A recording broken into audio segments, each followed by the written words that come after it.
Hoje eu quero meditar com vocês, refletir um pouco sobre a primeira leitura do primeiro domingo da Quaresma, que é uma leitura de Gênesis. Eu quero mostrar a íntima relação que essa leitura tem com aquilo que a igreja nos pede na Quaresma, que é que tenhamos uma Quaresma de penitência, jejum e de oração. Então essa leitura ela tem uma relação muito profunda com isso. Eu gostaria de partilhar isso com vocês. Então a leitura é do livro do Gênesis, eu vou deixar a leitura aqui na descrição para vocês poderem acompanhar. Tá? Capítulo 2, versículo do 7 ao 9 e o capítulo 3, versículo do 1 ao 7. Então vamos lá. O Senhor Deus formou o homem do pó da terra, soprou-lhe nas narinas o sopro da vida, e o homem tornou-se um ser vivente. Depois, o Senhor Deus plantou um jardim em Éden, ao oriente, e ali pôs o homem que havia formado. E o Senhor Deus fez brotar da terra toda a sorte de árvores de aspecto atraente e de fruto saboroso ao paladar, a árvore da vida no meio do jardim e a árvore do conhecimento do bem e do mal. A serpente era o mais astuto de todos os animais dos campos que o Senhor tinha feito. Ela disse à mulher: É verdade que Deus vos disse: Não comereis de nenhuma das árvores do jardim? E a mulher respondeu à serpente: Do fruto das árvores do jardim nós podemos comer, mas do fruto da árvore que está no meio do jardim, Deus nos disse: Não comais dele, nem sequer o toqueis, do contrário morrereis. A serpente disse à mulher: Não, vós não morrereis. Mas Deus sabe que no dia em que dele comerdes, vossos olhos se abrirão, e vós sereis como Deus, conhecendo o bem e o mal. A mulher viu que seria bom comer da árvore, pois era atraente para os olhos e desejável para se alcançar conhecimento. E colheu um fruto, comeu e deu também ao marido que estava com ela, e ele comeu. Então os olhos dos dois se abriram, e vendo que estavam nus, teceram tangas para si com folhas de figueira.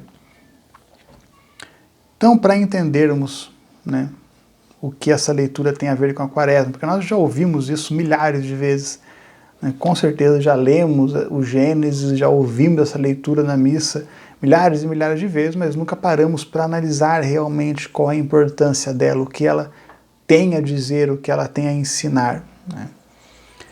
Então veja, primeiro nós temos que entender o que é o tempo da Quaresma, o que a igreja nos pede no tempo da Quaresma.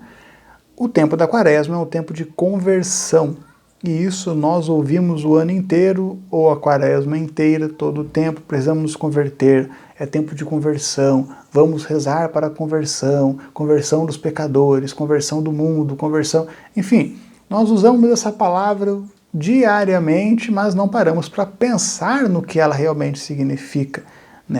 Conversão é realmente mudar o caminho, mudar o trajeto. Você está indo no caminho do mal, você se converte a Deus, você muda completamente a direção da sua vida. Isso é conversão, é buscar as coisas eternas, é buscar o Criador, é buscar o sentido da existência. Então é normal a gente ouvir as pessoas falando, fulano parou de usar droga, fulano se converteu. Fulano era ateu, agora se converteu. Fulano era espírita, agora se converteu. Ou fulano se converteu ao catolicismo, fulano se converteu ao protestantismo, fulano se converteu ao candomblé, enfim.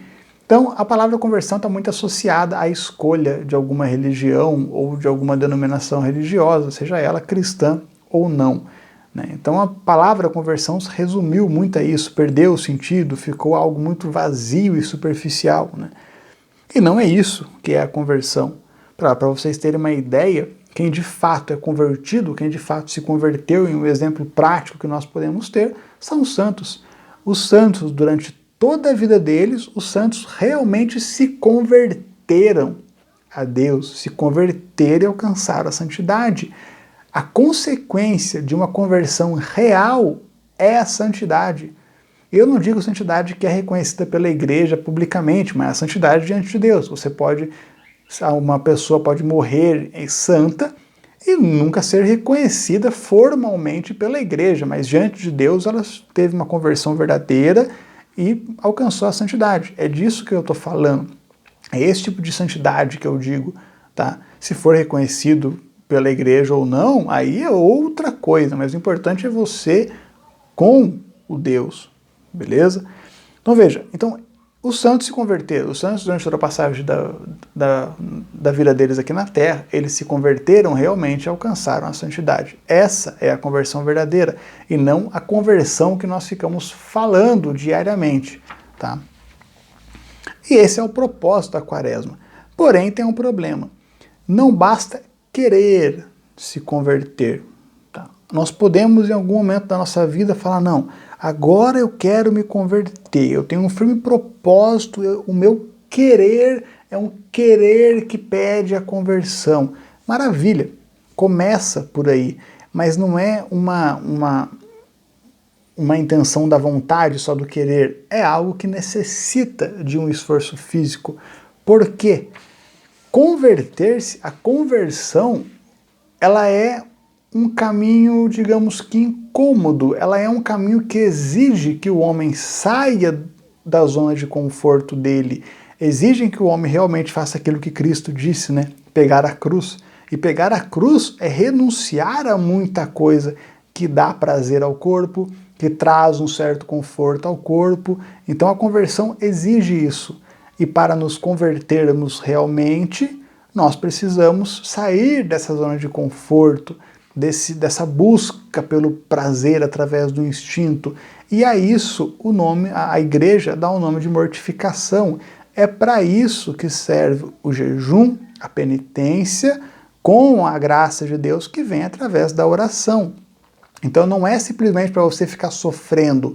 Quando a igreja fala de penitência, não é que ela quer ver você sofrer, Deus quer ver você sofrer. Não é isso.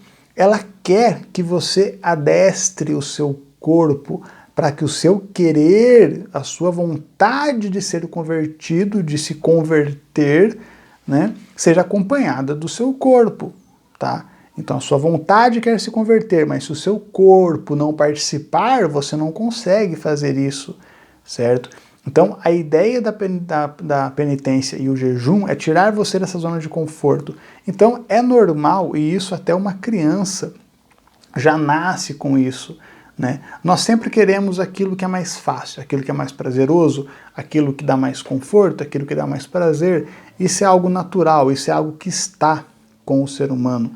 O problema é que, grande parte das vezes, aquilo que dá mais prazer, aquilo que é mais confortável, nos leva ao pecado, seja ele venial ou mortal. Uma pessoa que só quer prazer e conforto é uma pessoa preguiçosa. Essa preguiça se transforma em pecado, tá? Então nós não podemos ir só pelos instintos. Um exemplo que o padre Paulo Ricardo dá, e que é sensacional, ele compara o nosso corpo a uma criança mimada. Você tem um filho, o seu filho precisa ter limites. Então, desde criança, você tem que colocar limite no seu filho. Agora é hora de brincar, agora não é hora de brincar. Agora é hora de comer comida, agora você pode comer doce, agora tem que estudar, agora tem que acordar, agora tem que dormir. Tá? Então você sempre coloca limite. Se você não colocar limite, a criança ela vai crescer, não vai ter, não vai estar adestrada, digamos assim, ela não vai ter respeito, ela não vai ter nada, ela vai ser uma criança que vive por instinto, uma criança preguiçosa, uma criança que não vai, né, quando já mais velho, crescer intelectualmente, porque é justamente isso, tá? A ideia de adestrar o nosso corpo e a nossa vontade não é só com relação ao caminho espiritual, mas na nossa vida cotidiana. Uma pessoa que não se disciplina, que não cria rotina, é uma pessoa que não evolui intelectualmente, é uma pessoa que não evolui profissionalmente, porque ela nunca vai querer sentar para ler um livro, ela nunca vai querer sentar para estudar, para fazer um vestibular, fazer um concurso. Todo emprego que ela arrumar, ela vai trabalhar de qualquer jeito, ela vai achar algum problema, ela vai achar algum defeito. Então é uma pessoa preguiçosa, uma pessoa que não evolui em nenhum aspecto da vida dela. E isso também para a vida espiritual. Se nós não adestrarmos o nosso corpo, falar, então eu tenho que trabalhar às 7 horas da manhã, eu vou acordar às 6 ou às 5:30 para rezar, então eu preciso fazer isso, eu preciso sair da minha zona de conforto para me aproximar mais de Deus conforme as minhas condições do dia a dia. Então é isso que a igreja pede. Faça penitência, faça jejum para adestrar essa criança, né, para o seu corpo não ser mimado. Tire o seu corpo da zona de conforto. Aos poucos, você fazendo uma penitência, fazendo um jejum, você consegue controlar o seu desejo, a sua vontade, e a consequência disso é que você consegue lutar contra as ocasiões de pecado, lutar contra as induções que o demônio faz para que você peque, tá? Consequentemente, você de fato se converte a Deus e alcança a santidade com a graça de Deus, tá? Então é por isso que a igreja fala, faça penitência e faça jejum. Repito, não é para você sofrer, Deus não se alegra com você sofrendo, com você com fome porque está fazendo jejum, com você com dor no joelho porque resolveu rezar o terço ajoelhado. Não é essa, a dor pela dor não é o propósito da penitência e do jejum, mas o propósito da penitência e do jejum é que você crie uma disciplina, que você discipline o seu corpo, que você tenha controle dos seus desejos e que esses desejos não contaminem a sua alma, não te faça pecar e você consiga se converter e consiga ser santo. Tá? É para isso que existe a mortificação, ok? Então, o que aconteceu, né, lá no jardim? Veja, sabendo de tudo isso, sabendo o motivo de que nós temos que nos mortificar, nós temos que pensar agora, por que o homem é preguiçoso? Por que o homem não reza? Por que o homem busca só o que é prazeroso? Por que as coisas são assim? Por que é tão difícil rezar um terço de joelho? Por que é tão difícil acordar mais cedo para ler a Bíblia? Por que isso acontece com o homem? Por que nós estamos desse jeito? E essa passagem de Gênesis, ela diz muito, ela ajuda a responder algumas perguntas e a entendermos ali o porquê nós somos desse jeito, porque nós somos fracos e não conseguimos nos converter de fato. Então vamos analisar o texto e analisar a situação. Veja, Deus ele coloca à disposição do homem tudo aquilo que é necessário, que é necessário para o homem viver no jardim, tanto fisicamente quanto espiritualmente, porque o homem tinha ali tudo que ele podia, né, que ele precisava para comer e tal, e se multiplicar e tudo bonitinho, e espiritualmente mesma coisa, porque o homem não havia o pecado original, então o homem tinha uma relação íntima com Deus, tanto que Gênesis fala que Deus passeava no fim da tarde no jardim, então o homem tinha tudo o que ele precisava para ser feliz, a felicidade do homem era completa, fisicamente e espiritualmente, tá? Então não havia nenhum problema, não faltava nada para o homem.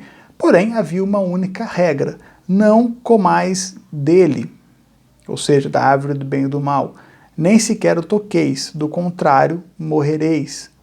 E foi esse o ponto que até então não afetava em nada a alegria do homem, a felicidade do homem e da mulher e a sua relação com Deus, que o demônio usou para tentar Eva, né, para tentar a mulher, para destruir essa relação do homem com Deus e causar essa discórdia.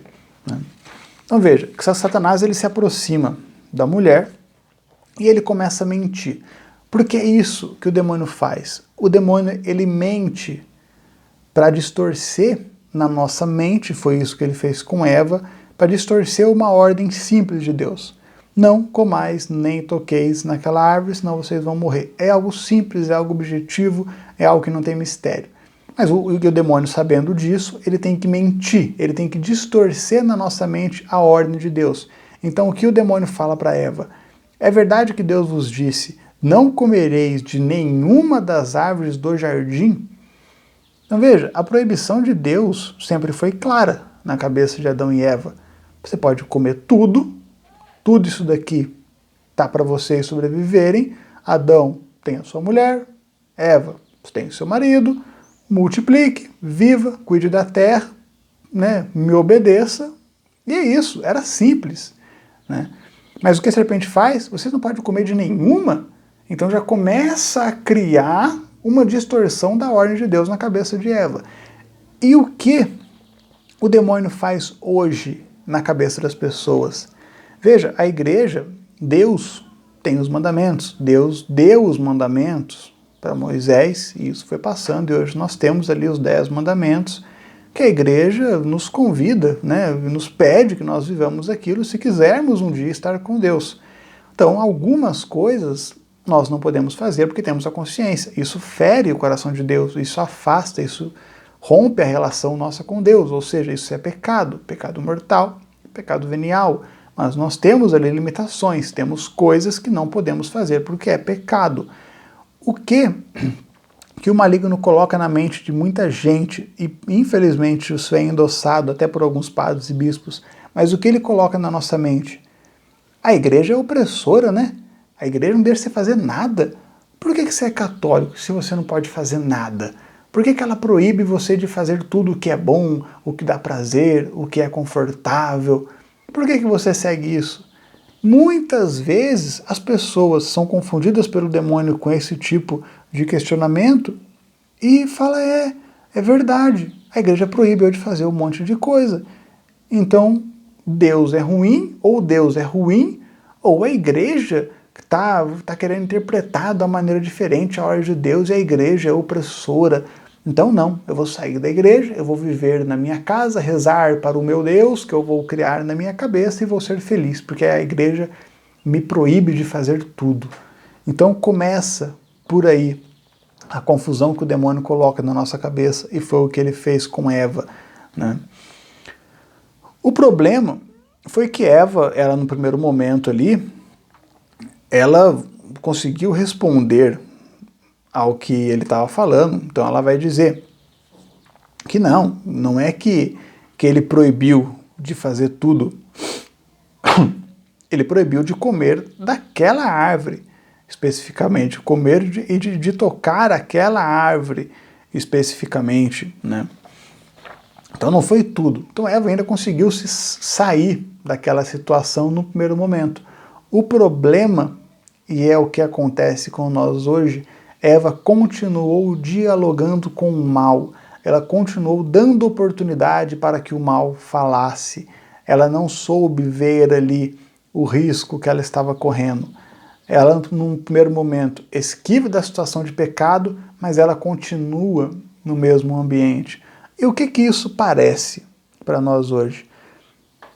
Passou o carnaval, eu ouvi, né, e vi postagens e tal de pessoas que se dizem católicas e fervorosas e usa véu na missa e vai na missa tridentina e faz tudo isso, que foi pro carnaval, né, e achou bonito lá o desfile da escola de samba e colocou Jesus apanhando da polícia, aquela coisa patética, né, e achou aquilo lindo.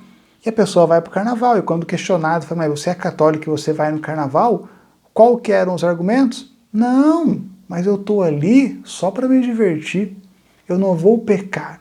Ou seja, a pessoa se expõe num diálogo com o mal, ela se expõe em uma situação de pecado de maneira livre e deliberada, com a ideia de que eu só estou ali para me divertir. Não é porque os outros pecam naquele lugar que eu vou pecar. Ou seja, você quer atravessar o chiqueiro e você não quer se sujar. É mais ou menos isso, né? E Eva, ela fez isso, ela continuou dialogando com o mal, né? Então ela disse para a serpente que eles poderiam comer tudo menos daquela árvore, porque senão eles morreriam. A serpente, já aproveitando que já estava naquela conversa ali, ela disse para a mulher, e agora é a parte importante, ela disse para a mulher que você não vai morrer, você pode comer do que está ali tranquilo, porque não é que você vai morrer, é que Deus sabe que se você comer daquela árvore, se você tocar aquele fruto, você vai ter o conhecimento do bem e do mal e vocês serão como Deus. Então, a serpente começou distorcendo a ordem de Deus e agora distorce o amor de Deus. Porque Deus fala, não comereis daquilo dali porque vocês vão morrer, mas por amor, a serpente distorce e transforma o amor de Deus em algo egoísta. Ele não quer que vocês comam, não é que ele se importa com vocês. É que se vocês comerem, vocês vão ser igual a ele. E ele não quer ninguém igual a ele, porque ele é egoísta. Ele não quer que vocês tenham o conhecimento que ele tem. Então veja, distorcer o amor de Deus na mente de Eva. E é isso que Satanás faz hoje também, né? Quando ele fala que ele coloca na cabeça da pessoa que Deus proíbe tudo, ele tem que dar um motivo. Então Deus proíbe tudo porque Deus é ruim, porque Deus não quer que você seja feliz. Então ele faz com que você se encante pelas coisas do mundo de tal forma que você realmente começa a se sentir como Deus. Então, ou Deus não quer que eu seja feliz e eu paro de acreditar em Deus, ou o que é mais comum, né, e é o começo do caminho para um abandono da fé e um ateísmo, você começa a negar a igreja, né? Então, ou Deus não quer que eu seja feliz, ou a igreja quer me castrar, né? A igreja que é opressora, a igreja não quer que eu seja feliz, a igreja não quer que eu viva plenamente, porque a igreja, se ela vê que eu estou vivendo bem, que eu estou fazendo as coisas que eu quero, eu vou abandonar a igreja. Então ela quer sempre manter um controle sobre tudo que eu faço para eu ficar submisso às ordens da igreja, enfim. É isso que o maligno faz com a cabeça, e é isso que o maligno fez com a cabeça de Eva. Transformou o amor em algo egoísta e fez com que todo o desejo do coração de Eva não fosse mais amar a Deus e obedecer a Deus, mas fosse desfrutar de tudo o que é mundano, independente daquilo ser bom ou não. Fez isso com Eva e faz isso com nós hoje. As pessoas se perdem porque querem só as coisas do mundo. Se o negócio é bonitinho e parece que é legal, as pessoas querem aquilo.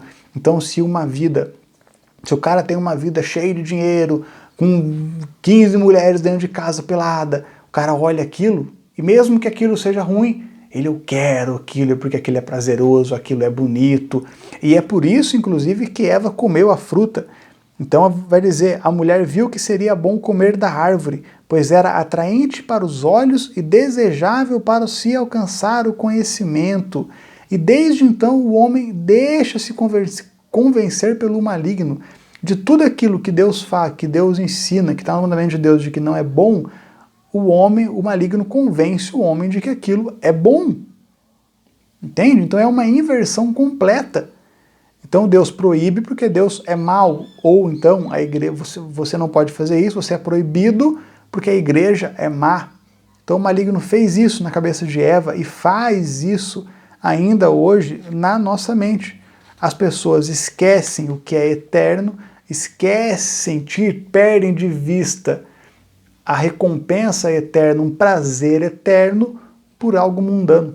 E isso faz com que as pessoas se percam, com que as pessoas não tenham um interesse verdadeiro de se converter, de seguir a Deus, de ter uma vida com Cristo. Entende? É essa a consequência. O homem ele se sente um Deus dele próprio, conhecedor de toda a verdade. Ele se empodera de uma autoridade para decidir o que é bom e o que não é bom. Inclusive para decidir o que é Deus e o que não é Deus. Porque a pessoa, quando ainda mantém algum tipo de fé em Deus, ela abandona a igreja, ela fala que ela vai rezar na casa dela, que o que vale é o coração, então ela pega a Bíblia, ela lê a Bíblia. Conforme ela vai lendo, se ela vê alguma coisa lá que está falando que é pecado e que ela faz e que ela quer continuar fazendo, porque ela está acostumada a só ter prazer e satisfação em tudo, ela vai olhar aquilo e falar, não, isso daqui está aqui, mas a Bíblia foi escrita por homens, escrito por homens e autorizado pela igreja que eu saí porque é opressora. Então não, vamos resumir Deus em amor, bondade e misericórdia. E só. E o importante é ser bom. Eu posso fazer o que eu quiser, né? Tudo que me é atraente, tudo que é gostoso, eu posso fazer, independente de ser pecado ou não, porque afinal de contas, Deus só é amor. O que importa é o meu coração, o que importa é eu ser bom. Isso é fruto da semente que o maligno colocou na mente de Eva no jardim do Éden, né? E Eva ela não come e deixa para ela. E isso é um detalhe muito importante. Ela convence o homem de comer também e também se perder. Quantas vezes nós não induzimos outras pessoas ao pecado? Nós não fazemos com que outras pessoas também pequem, né? Com os argumentos mais absurdos do mundo. Nós não queremos pecar sozinhos, nós queremos levar o outro para o inferno. As pessoas não se contentam de ir para o inferno sozinhas, ela quer carregar uns amigos junto, né? E foi isso que Eva fez, e isso nós continuamos fazendo. Mas nós vemos ali a semente, né?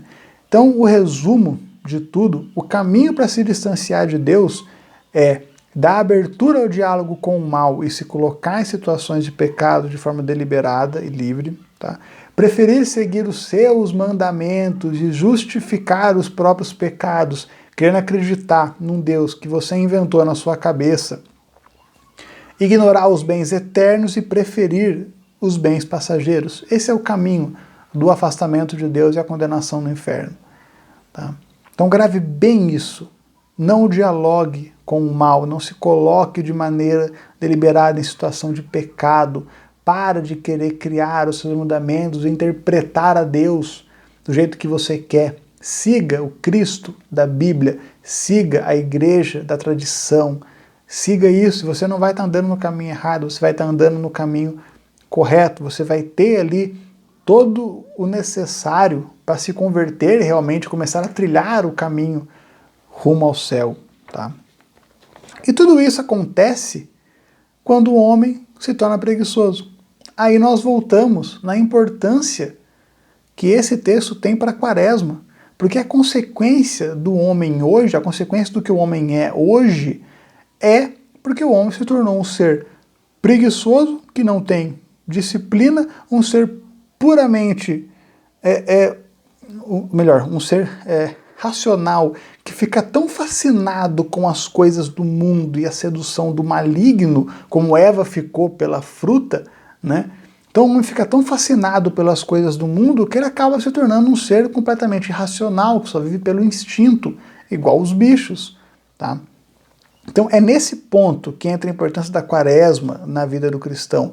Nós temos 40 dias para começar um caminho de penitência, um caminho de jejum, um caminho de oração mais forte, buscando uma conversão. A penitência, ela purifica a sua alma. A partir do momento que você começa a se policiar, a se disciplinar, você começa a se distanciar das ocasiões de pecado, você começa a ver as coisas como um todo, você fala, nossa, eu fazia isso porque eu achava legal, mas isso é pecado, então eu vou parar de ir lá. Ah, se eu ir para tal festa é legal, mas eu sei que vai ter situações de pecado lá, eu não vou, entende? Então você começa a fazer isso e a sua alma começa a ser purificada, você começa a olhar para Deus de uma maneira diferente, você começa a encontrar, né, em Deus, através da oração, o conforto, a alegria que você achava que você só ia ter se fizesse os mesmos pecados, se fosse para os mesmos lugares, se andasse com as mesmas pessoas, certo? Então é essa a importância. E veja, eu não estou dizendo aqui que a gente não pode ter prazer, a gente não pode ter alegria, a gente não pode fazer... Não é isso. Nós precisamos ter momentos de prazer, momentos de alegria, momentos de distração, com coisas até do mundo, coisas do dia a dia. Só que uma pessoa apegada a Deus, ela vai saber ter o momento de prazer até um certo ponto. Vai chegar no momento que ela vai falar, não, agora já está passando do limite. Ela vai conseguir se divertir, dar risada, ter alegria, tal, e felicidade e tudo, mas ela sabe quando que chega no limite do que é bom e quando aquela alegria, aquela felicidade passa a ser algo que desagrada o coração de Deus. Entende? Então, viva, seja feliz, tenha prazer, seja uma pessoa realizada, mas nunca perca de vista o mandamento de Deus. Nunca perca de vista o que é bom e o que não é bom. Saiba colocar limites nas suas relações, limites no seu corpo. Não busque só o comodismo, não busque só a zona de conforto. Pegue a sua cruz, de fato, para seguir a Cristo. Renuncie às coisas que hoje te dá prazer, mas que você sabe que são maléficas para a sua alma, que magoam o coração de Deus. É isso que nós precisamos fazer. E como diz em Filipenses 2,12, nós precisamos buscar a conversão com tremor e temor. Aproveite essa quaresma, né, para começar esse caminho E depois da quaresma continue isso, mas em especial agora. Busque a sua salvação, saia da zona de conforto, se mortifique, faça penitência, se confesse, se coloque diante de Deus como, né, um servo buscando ali a conversão e buscando agradar o coração dele. Faça isso e todos os prazeres mundanos e passageiros que você tem hoje, com certeza absoluta, com o tempo você vai ver que não é nada comparado àquilo que Deus pode te dar. Que Deus abençoe você.